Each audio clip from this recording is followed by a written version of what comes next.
You're listening to Nightmare on Film Street. The current time is 6:66. Traffic is clear ahead from here to the afterlife, but it's hell outside. For the next hour, you're on Nightmare time. So, let's give a grave welcome to our hosts, John and Kim. Hello again, fiends, and welcome to Nightmare on Film Street, the horror movie podcast for the casually obsessed. I'm John. I'm Kimmi. And we are closing out our Crypt Picks month, celebrating and highlighting some of our favorite movies from our upcoming book, Cocktails From The Crypt. Actually, I think by the time this episode comes out, it's available. It's in stores right now. It's so exciting. Yeah, that's right. Over the last, we've been working on this book for a while now, but we put together a cocktail recipe book with 60 terrifying cocktails inspired by your favorite horror movies. 59 plus a song. 59. And I bet you know what song it is. Yeah, we lobbied hard for that song. It was a good little sneaky pick. Throughout this month, we've been talking about A Nightmare on Elm Street. We've been talking about The Exorcist, The Witch. So there's been we've been talking about some prestige horror. A lot of classy horror. Well, Nightmare on Elm Street. A lot of, really elite picks. And we're going back to basics here this week. We're talking about the B-movie masterpiece, Chopping Mall. I am just absolutely so happy that we got Chopping Mall in the book and we have a whole B-movie chapter. One of the best chapters of the book. It is so good. The photos are maybe my favorite of the bunch. We just had so much fun with them. We went real campy, real bright and colorful and crazy. And this cocktail for Chopping Mall, the Killbot Kamikaze, is one of my favorites from the book. It's a showstopper of a cocktail. Oh yeah, well, one, it's delicious. Two, it looks so fucking cool. And like every cocktail in this chapter, it is pure maximalism. We've got some classy drinks, We've got some where it's like, ooh, just a little bit of fog rolling in on an evening. I thought you were gonna be like, moonlight. just whiskey in a cup. No. But the B-Movie Madness chapter is just an explosion of color and Easter eggs and references. In fact, we'll tell you all about the cocktail at the end of the episode, but we actually secretly recreated the poster for Chopping Mall in the background of this drink. It was like a no-brainer when we were doing, okay, so we need to do some B-movies. We need to pick some really great gems, particularly 80s. And Chopping Mall was way up there on our list. We had to do a Chopping Mall because it's just such a fun movie. Mm-hmm. It's got everything you love out of a slasher, but then it's got that computerized, futuristic twist. Oh man, there was an era where as long as lightning struck something, it went evil. Fuck yeah. And there's always like a big computer room for it. There's a big control room behind the scenes. A user manual that's thicker than a phone book. And some guy eating a burger that drips ketchup on the computer board. Yes.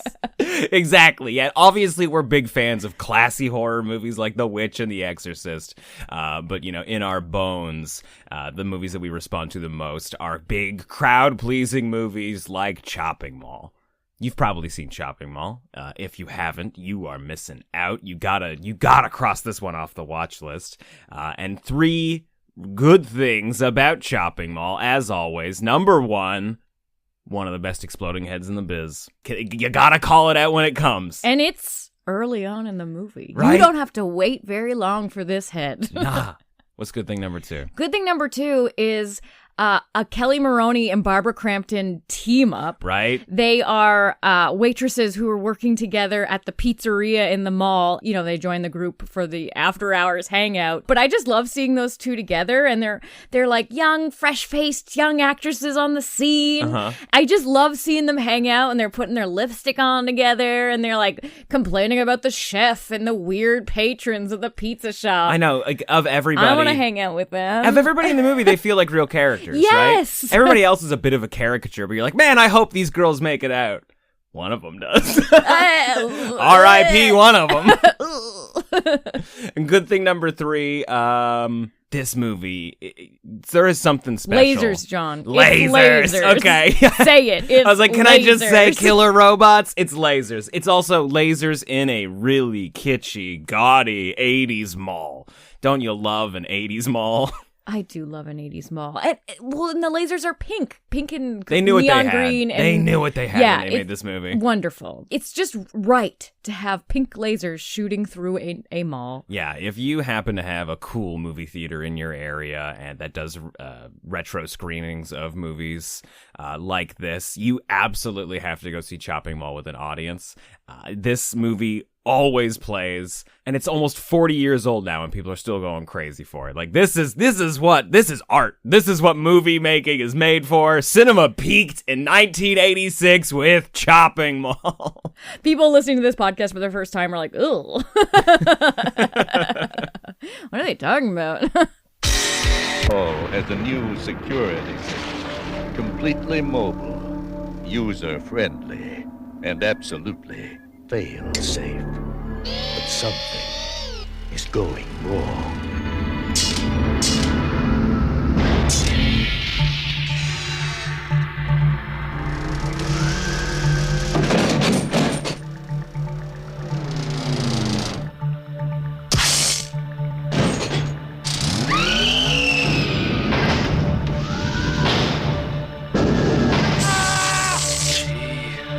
Killbots.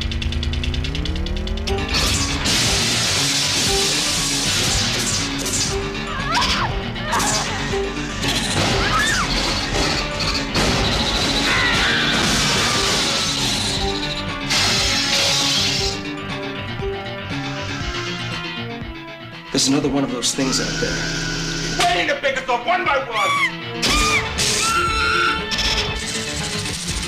He ain't getting me.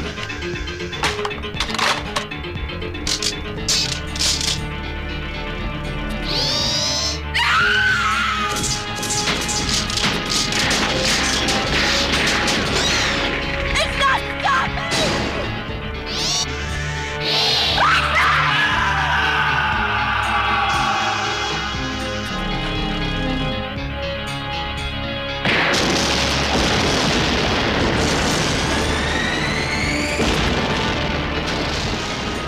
They're here for your protection. And shopping will never be the same. Killbots.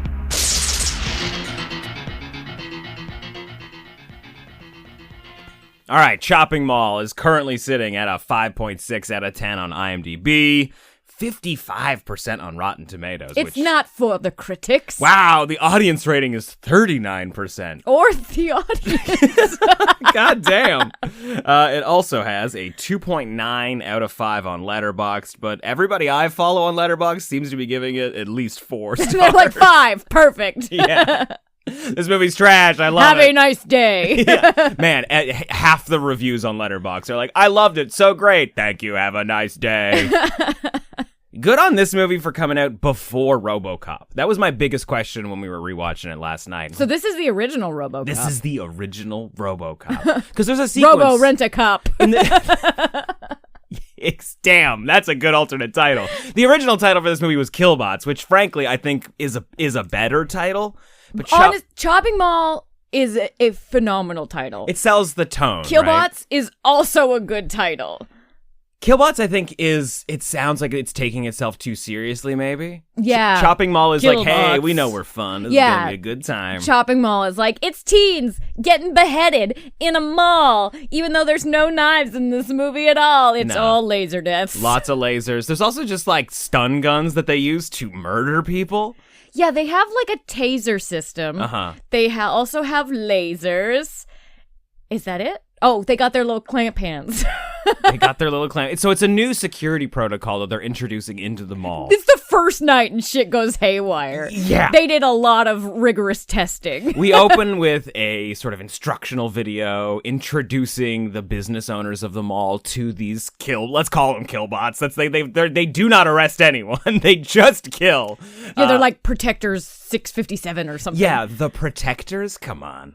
You could have come up with a better name. Well, they're like, we need something that's going to, calm the people's minds. Uh-huh. They do have clamp hands and tasers. What brings to mind protection? Protectors. Yeah. For certain when they were spitting names out, somebody was like, I think we should just call them Killbots. Like, okay, Killbots is good, but we can't do it. And then just like for months, weeks, like, we're getting Chinese takeout. We're staying late. The room's filled with smoke. Like, oh, we gotta get something other than Killbots. Nobody's gonna buy a Killbot. Like, fine, just put Protector down. Let's get the fuck out of here. Nobody seems happy about these robots. Well, there's just that couple in the front who are just like riffing horribly. It's bad, and it makes me real sad because it's Paul Bartel and like in the movie it's supposed to be this guy and his wife who own a restaurant. It's Paul Bartel and Mary Warrenov. Paul Bartel's a great filmmaker. All right, John. He's the camp counselor in Piranha. Okay. At this time, they'd made a movie called Eating Raoul, which is a very funny movie. But it's such a weird duo to have as a weird Easter egg. Yeah. The way they're highlighted, you'd think they're a comedy duo that everybody knows. Well, yeah, and the fact that they don't show up in the rest of the movie, you're like, why At all? Why did we have to watch that couple so much? Why they make nothing but bad jokes. They're not good. And like you get it. Like there's a beat to it where this is supposed to be comedic relief. It is supposed to put everybody head over heels laughing. Is that the phrase? Everybody's laughing. They're not. No one is. Except for that one line where he's like, the robots remind me of your mother. It's the laser eyes. That's the one good line. Everything else, trash. And this is where I think Killbots would have been a better title, because they're like, all right, everybody, these go online Friday night, and nothing could go wrong. And then the title card comes across the robot, says Chopping Mall, but if it said Killbots... Yeah, no, that would have been great. That is the one time it would have been better. They should have done one of those, we changed the title on the poster, but not in the movie. Oh, that would have been good. Dealios. Yeah. I would have been fine with that. Mm-hmm. These robots are great. I love the design. They look so stupid. Like they look like 1986. And they move like 1 mile per hour. And there's so many scenes where characters are running away, and then we have to cut just to like their little conveyor belt legs. Yeah. Because if you hold too long on the person running away from the robot moves so slow and unintimidatingly. I know, they could have gone the other route, right? Where it's like Jason Voorhees, where it's coming at you slow, but as soon as you turn a corner, it's there, you know? But yeah, it's mostly just insert shots of the legs moving. My favorite moment of that is at the end of the movie, when it's like a big showdown between Kelly Maroney and the last robot who's been hiding in a storage closet the whole movie. And she starts yelling at him like, hey, you big dumb robot. And he speeds up, like insulting the robot makes him angry, so he'll go faster. God, it's funny. It's also just great when they're stalking people and they do insert shots of the little clamp hands. Yeah, like, click, like excitedly clamping. They're like Zoidbergs with laser eyes. Yes! God, it's funny. The setup of this movie is also just perfect for an 80s popcorn late night horror movie. Now, on its face, it's kind of nonsense. Like, you're just like, okay, so a bunch of teenagers are just gonna hang out in the mall. But you remember being a teenager. Any different setting was fun. Well, it's also specifically that they're hanging out in the furniture store so they can have sex on good beds. This, I do not agree with. It weirds me out. Being in the presentation sheets is weird.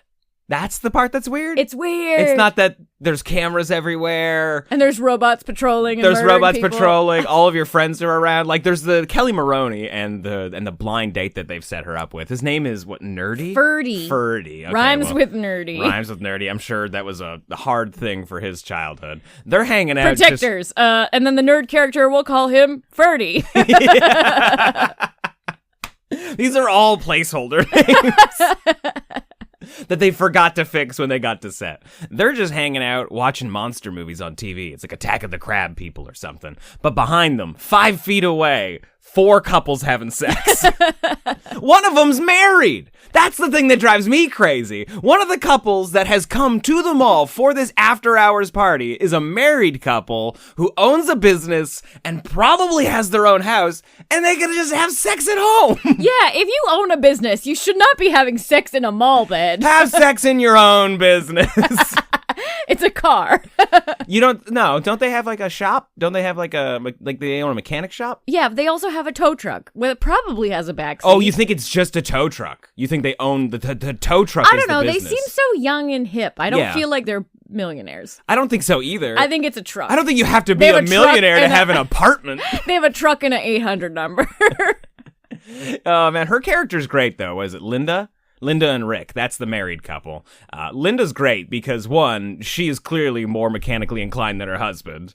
I love the back and forth they have where, he gets 3 tries to get the car going again, and if not, we gotta put in Linda, the ringer, to get the job done. They're also just atypical slasher characters. Yeah, they've got their shit together and they're into adulthood. Yeah, and they're so sensible. They clearly make it toward the end because they're sensible. She's doing bookkeeping this whole time. Like, she's literally crunching the numbers on how much money they owe the mall. Like, oh man, we've done so much damage. We're going to be in hawk to this place for the next 25 years. 100% you're just going to win a settlement. Like, you're going to get paid for what's happening to you here with these Killbots. That's so true. You'd be like, we're going to make so much money if we make it out of here. These robots are fucking a walking lawsuit. Right? As soon as the robots start killing people, they hide in the storage room at Which the is immediately once they go online. The mechanic in the control room, played by Garrett Graham. Phantom of the Paradise is Garrett Graham. I don't know, he's late to his shift, he's looking at nudie posters, the robot turns on behind him, and then it's like, immediately! When the robot goes online and looks around like, anybody else want to join me in fucking this guy up? The best. Like, the robots have an inner monologue that we don't hear. We're just like, is now a good time? Especially for not having faces, there is a lot of sass.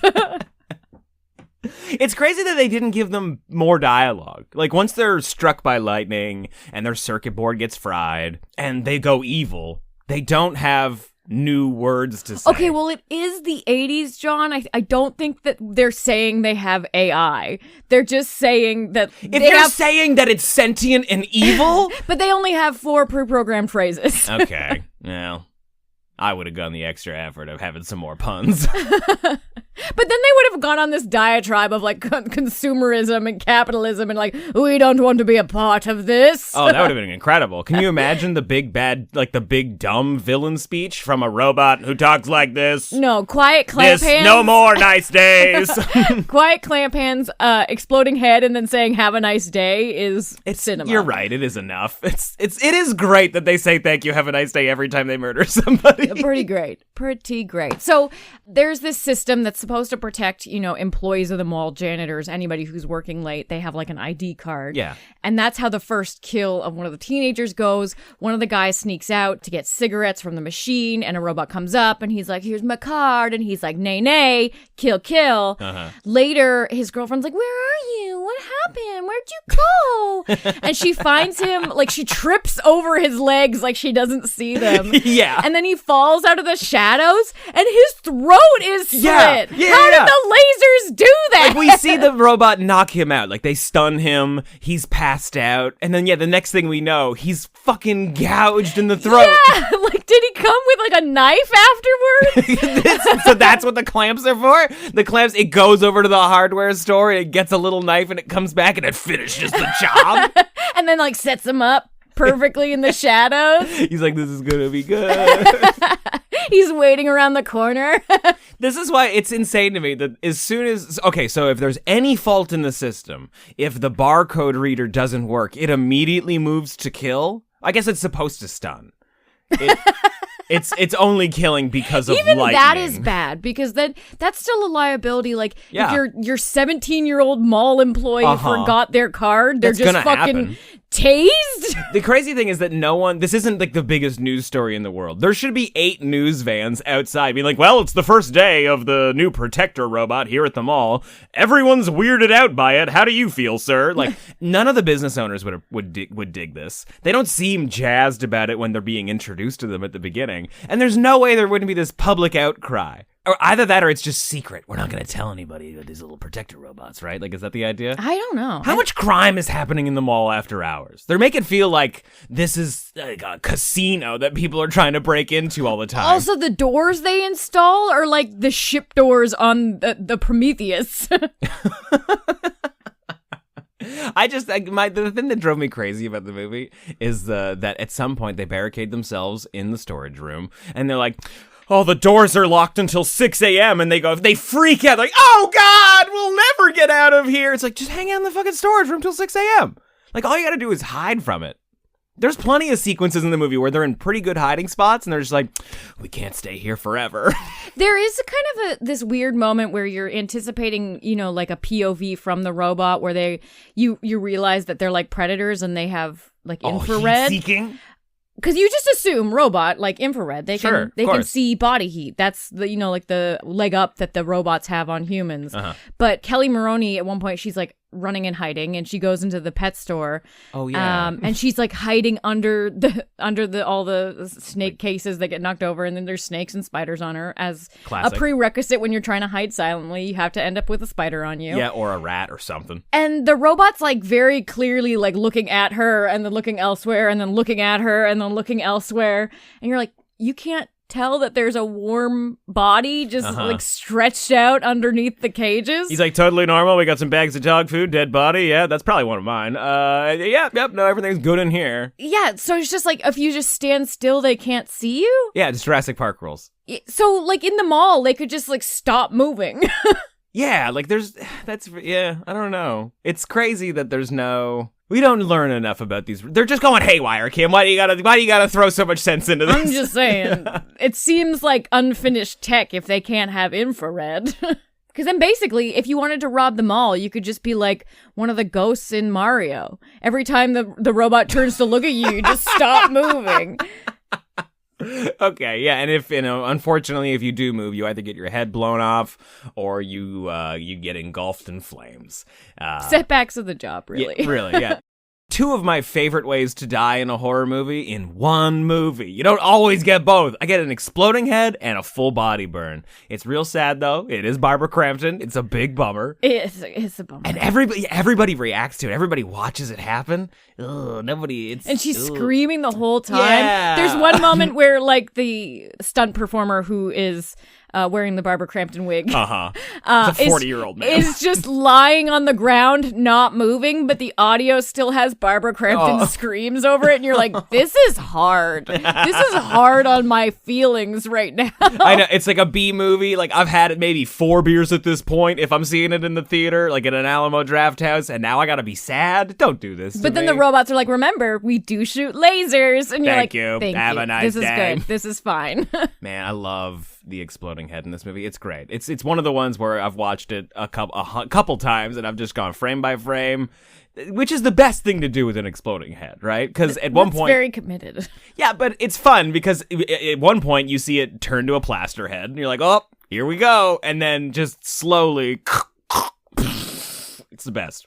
Yeah, and it is nice to afterwards, like, because everybody's watching from inside the furniture store, and they're like, "Holy fuck!" And this is the first kill they all see. Yeah, and blood gets like splattered on the windows. It's great, but then afterwards, her body is just like crumpled on the floor, and then there's just a wig. There's no head. There's just hair on the ground. Oh man, the best part about exploding heads is that when you do interviews, not that I've interviewed anybody that's done an exploding head, but like when you read interviews about how they make the special effect, a lot of times they just use a shotgun. They do not do that anymore, but they just blow up a fake head with a shotgun, filled with jam. Yeah, that's the thing. It's like I'm always curious, like what's inside there? What are they? Because it looks great most of the time. Like, love an exploding head, but I want to know what they put inside the head to make it look like you're exploding shaping a human nougat, head. John. It's just stuff from the craft service table. Like every time they're just like, yeah, we just grabbed snacks, like anything that had a good color, and we tossed in some fake blood and stuff. It's just anything. Sometimes they use Cheetos. Sometimes they use like raw meat, like in Videodrome, which turned out to be a huge fucking mistake. It was disgusting. But more often than not, it's just snacks. Yeah, makes sense. Yeah. Heads are just a bunch of garbage. Heads are just a bunch of garbage, and we're just garbage people, and that's why we like garbage movies like Chopping Mall. Is that what you're saying? Yeah. Okay. Pretty much. So yeah, one or two people are left at the end because it's a slasher movie and we're picking people off. Yeah. Man, they do Linda and Rick wrong. They die so quickly. Yeah. I feel like they got to the end and they're like, oh, we can't have four. Have four. Yeah. In my head, Linda and Rick have the final girl energy. Yeah. But it's because Ferdy and Allison were the only ones in their group not having sex. You think so? They made out a little bit. Yeah, maybe it was just that. But it's the cardinal horror sin, John. Yeah. They're the virginal final girl-esque duo. At one point we think we lose Ferdy because he hits his head and there's a little bit of blood. Yeah. And we're like, oh no. But he comes back at the end and just be like, great shot. Good work. Yeah, you did it. I definitely didn't hide out like a little baby and wait for it all to end. One of my other favorite, man, there's so many good kills in this movie. One of my other favorites is when, what's his name? Barbara Crampton's boyfriend, Greg. When Greg... because he's all mad that his girlfriend's dead, so he's got like a death wish at this point. Like it doesn't matter if he goes down as long as he takes the robot down with him. And he gets too close, and the robot, young love. Yeah, the robot just grabs him with his claw hand and just tosses him off the fucking railing. Because it's a giant mall, so he falls down a couple stories, breaks his neck, and that's the end of Greg. This mall is used in a lot of horror movies, right? I feel like it's the Eric's Revenge Mall. Oh, I think you might be right. I know it's definitely the Fast Times at Ridgemont High Mall. Yeah, just the elevator is just such That's a the thing, memorable right? elevator. It's a memorable elevator. I really love mall horror movies. They're such a slice of nostalgia that you didn't know was going to be nostalgia at the time. Yeah. Like, mall culture felt like it was forever. Like, this was just teenagers shopping, malls, food courts. Like, I feel sad for teenagers nowadays that malls aren't a thing anymore. How do you meet teenagers you don't go to school with? I mean... Me too, but I think it's like a nostalgic thing because I never hung out at the mall. I hung out at the mall. Yeah? Yeah. Was it fun? No. And you feel sad that that teens nowadays don't have it? But just, I don't know, wasting time and looking at posters, and you only had $20, so you couldn't buy a lot of the shit that you tried on, but you tried it on anyway. Kim misses window shopping in real clothes instead of just window shopping in your pajamas on your cell phone. I don't know. It was fun. I mean, the way you talk about the mall is the way I feel about like Blockbuster or like, your mom pop local video store. Yeah. I miss walking around video stores. Yeah, I miss looking that at posters. Too. I miss that too. Having only $20 to rent 18 movies. Or like $20, but you're gonna see a movie halfway through, so you don't want to buy anything, so you can get the movie ticket. Yeah. Okay, so while we were talking, I looked up the mall. It's the Sherman Oaks Galleria, and you're right. They did use it for Phantom of the Mall, Eric's Revenge, and a million other movies, right? Like, apparently it's also the mall that they used for Terminator 2, Night of the Comet, Commando. Oh, wow. So Kelly Maroney just set up shop in that mall then. Yeah, basically. She probably lived close by, and she's like, yeah, I'll take that part. Let's go. I can walk to set. Also, Inner Space. Inner Space is a great mall sequence where Martin Short's getting chased by that other robot. Okay, it's the time. The 80s loved a robot. So, particularly with movies like Dawn of the Dead, horror critics retroactively really like to put like a capitalism spin on everything. I think it's hard with Chopping Mall because it's just such a fun, cheesy slasher. Uh-huh. You say slasher even though it's robots. I know. Robots with lasers. What else do you call it? Yeah. It's that weird subgenre of killer robot movies. Do you think there's any thematics to the setting, or you think they're like Oh, no, robot security guards in a mall. That's fucking hilarious. I think if you ask the writer or director, Now? absolutely. Absolutely. They're just like, yeah, no, of course. We were really concerned about consumerism and about how, greed was the overall goal and that everybody was expendable, against the American dollar. But no, I think it's just a fun movie. I think it's a great setting, and it was probably logistically easy. Like, we shoot in a mall overnight. We don't really have to do too much as long as the mall's back in good shape by the time it has to open in the morning. That's true. That is a good seller for setting something in a mall because it's an expansive location, but it is one location. Yeah. And it's closed a significant portion of the day. Mm-hmm. Exactly. Nighttime.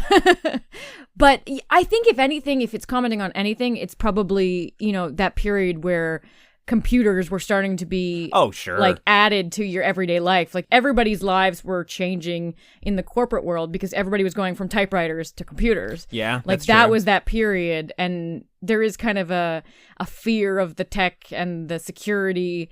So I think there's something there with like, oh, we're going full steam ahead. We're just going straight to robots. Yeah, we're letting robots make decisions that we used to let humans make. There's no discretion with the robot. It's either kill or neutralize, based on a barcode. And yeah, like we're still facing that now, or we're just like, are we really letting AI decide where to send missiles? Shit like that. Like, yeah, like constantly. We got AI a year ago, and now every single company ever is like, hey, use AI to caption your Facebook post. And you're like, get out of here. Yeah, what the fuck? What is going on? There was somebody recently who did a test where they let AI make every decision for them for a solid week, including like what to eat, what to wear, where to go for a family vacation, and the ultimate takeaway was that it was kind of boring. Like it was very bland, middle of the road. Because isn't that what AI is doing? It's a series of averages and predictive nature. So it's just like, what is the most obvious next choice? AI will make you a basic bitch. Or, unfortunately, if lightning strikes it in the wrong way, or if somebody spills ketchup or a beer on it, it'll murder you and your whole family. Yeah, so is there anything that causes the robots to be evil? Lightning. It's lightning. Lightning strikes the mall, and then, like, it fries their circuit board. It's just that they got, like, an overdose of electricity, and it fucked them up. Oh. And then it's kind of like... So they got head trauma. They got head... Guys, I've said it a million times. Be careful out there. Don't get into any sort of car accident or fall off a ladder. You want to protect... We should all be, honestly, walking around wearing helmets 24/7. I'm terrified of it. We just watched that wrestling documentary about all of, like, the wrestlers having head trauma and then killing their families. So it's fresh in John's mind. He's very passionate. I think about it right constantly. I'm just like, so many times where you see people that like turn to serial killers or turn to just like bad husbands, where you're just like, oh, they had 26 concussions. Yeah, when they were 17 years old, like, so their brain was growing and they fucking let it bleed a lot. Turns out not good. You will turn into a killer robot in a human body. I'm trying to segue back to the movie. Forgive me, but Kim, I assume you're a big fan of Chopping Mall. Absolutely. What's your rating at Chopping Mall? It's 4 out of 4. It's a fucking 4 out of 4, It's right? so fun. I mean, surprise, surprise, this month we picked movies that we love because we only picked movies we love for the book we wrote. Everything's a 4 out of 4. It was an easy month, really. Oh, God, yeah. Like, what a breeze this has been. I know. It's been easy. It's been easy to think about. It's been easy to plan. It's been easy to talk about. It's been easy to record. I guarantee this is going to be real easy to edit.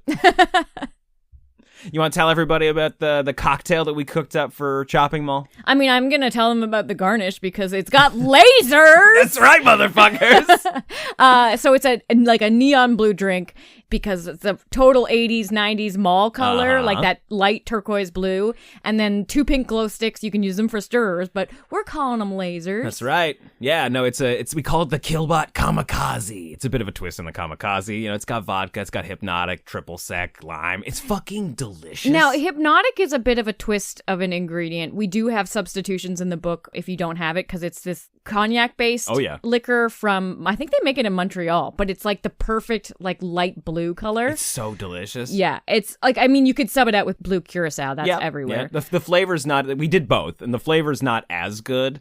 But yeah, sometimes Hypnotic is not available in areas. It wasn't available where we live. We had to drive back to Ontario to buy it. Yeah, but Manitoba just doesn't have a great liquor store in general. no. We don't have a lot of stuff. No, it turns out there was a lot of stuff we had to ship in from other provinces or drive to the States to get, which was a bit of a nightmare. Have we talked about the fact that when we started writing this book, the liquor control board here in this province went on strike? As soon as we signed the deal for the book, and they were like, okay, here are all your deadlines, and no liquor. Everything was closed. We were just like, what the fuck do we do? Like, we literally had to drive 4 hours to go to another province, to an LCB, they call it the LCBO, it's the Liquor Control Board of Ontario, to buy what wasn't sold out. Like, everybody was panicking. Yeah, so I guess we should kind of explain, like, alcohol in Canada, most of the provinces is controlled by the government, so we can't just, like, go to the... Some provinces you can, if they've been changing it a little bit, you can go to the grocery store and get beer and stuff. But when the Liquor Control Board goes on strike, like they did in Manitoba, you can't get liquor. You could maybe get wine at the wine store, but you cannot get liquor. It's a completely different system than you have in the United States. Like Bailey's, like even Bailey's. Yeah. 8% happy little morning Bailey's. Something like this could never happen in most of the states, right? Because like, if there was ever any sort of strike or any sort of distribution chain problem, you would just go to the gas station and buy a fifth of vodka. Like, you'd have no problem. Liquor is weird in Canada anyways, because like if it's a holiday, you just can't get alcohol. Like if it's a holiday Monday, no alcohol for you. Yeah. If it's a Sunday, could try getting alcohol after 7 p.m. You cannot. Yeah, it's not quite like being in a dry county, but there are a lot of weird rules, and every province is different. Because you could go to a bar and get a beer until 2 a.m., but if you wanted to buy some, like, no. Yeah, the other thing you can do here in Manitoba, we're going to get back to the book in a second. The other weird thing you can do here in Manitoba is at last call in a bar, after all of the government-controlled liquor stores are closed, you can order one last drink, and then you can be like, oh, and also give me a case of beer. I'll take that home with me, Yeah, please. but you have to pay their, like, $7 per beer price for them. No, because they're attached. Like, you can just walk to the other side. So if they have a beer store attached. Yeah, most of them do. Okay. This is a weird province. And I think Alberta is also the same way, but they're also a little more privatized.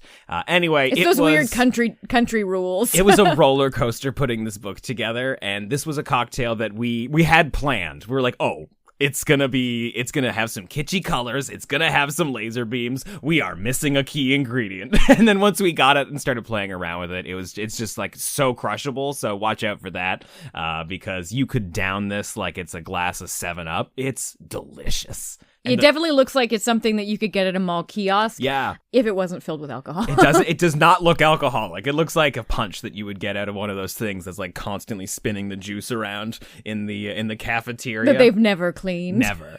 And that's what makes it taste so good. Gross. You know what I'm talking about. There was that peach drink we used to get all the time, and then they changed the recipe or they cleaned the machine, and then it was never good again. It's because it was like 1 cup of juice was 2 cups of sugar. God. Yeah, That's physically impossible. We peaked at 1986, back when we could have sugar without any repercussions because we didn't get diagnosed with diabetes yet. There was 0 fruits in that juice, but it was so good. And so for the Killbot Kamikaze, this was a really fun photo to put together, because we basically tried to recreate a scene in the movie, or like recreate a scene in a mall. It's the cafeteria. Like we've got our drink next to our little tray with a burger and fries, and we've got our shopping bag, which of course it's got a little tear at the bottom of it. So instead of a giant head coming out, we got a whole bunch of VHS tapes. And yeah, it just looks like it honestly looks like you just sat down to have lunch with your alcoholic drink at the mall, and then some fucking robots came ripping in and you had to run and flee. It was really fun to put together. We for lunch that day with our photographer, we went out and got burgers for everybody. We got an extra burger for the photo. Which, do not worry, we ate right afterwards.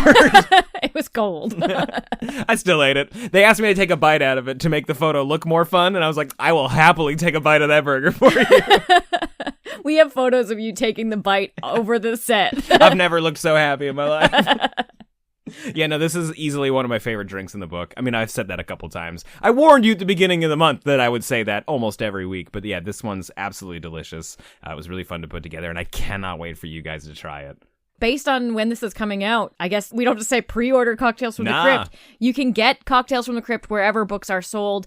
One of our catch-all links, nofspodcast.com/go. We have all of the different spots there, Amazon, Barnes & Noble, etc. Yeah, absolutely. Anywhere that it's distributed by Macmillan, so anywhere that you're getting cool books, you'll be able to get Cocktails from the Crypt. Yeah, hit up your local bookstore, and if they don't have it, be like, yo, guys, why don't you have Cocktails from the Crypt? It's the best book ever. You should get 30 copies. Yeah. Yeah, no, like we always love making fun drinks when we're hosting parties with our friends. And like, I don't know about you guys, but like when we're planning on having people come over, we know exactly what movie we're going to put on. And it's always nice when you can sort of theme everything around that. And that's exactly what this book's for. It's your how-to guide to turn every night into the absolute best party night for you and your weird horror friends. This has been such a fun month. We should just do movies that we 4 out of 4 every month. Yeah. I mean, we almost do. It's kind of a surprise sometimes when it's less than 3 out of 4. You're like, this was a mistake. I'm real sorry. Next week we'll do better. The problem is you can't beat Chopping Mall. It's fucking incredible. It's one of the best popcorn movies ever made. And yeah, this has been a real fun month. We're going to be back again soon, talking about our favorite horror movies of 2024. Always one of the most stressful episodes to put together. But yes, as we've said 100 times, Cocktails from the Crypt is available now, wherever you get your books. We want to thank everybody that pre-ordered the book, everybody that's going out and getting their own copy, everybody that's getting a copy for all their cool family members and friends for Christmas. This is a great gift, if you ask me, but I'm super biased about that. Yeah, thank you so much for pre-ordering. We've seen so many people online sharing that they've grabbed copies, and it's just so cool because we have kept this secret for so long. We're just so excited to share it with people and for people to finally see all of the cocktails and the photos. I'm so proud of the photos. Oh, yeah. That's going to do it for us this week. We're going to be back again soon. And until next time, I'm John. I'm Kimmi. Stay creepy. It appears you made it out alive. But we'll get you next time. Help us to grow the horde. Leave a 5-star review on Apple Podcasts or wherever you subscribe. More terror can be found lurking on our website, nofspodcast.com. Until next time, stay creepy, fiends.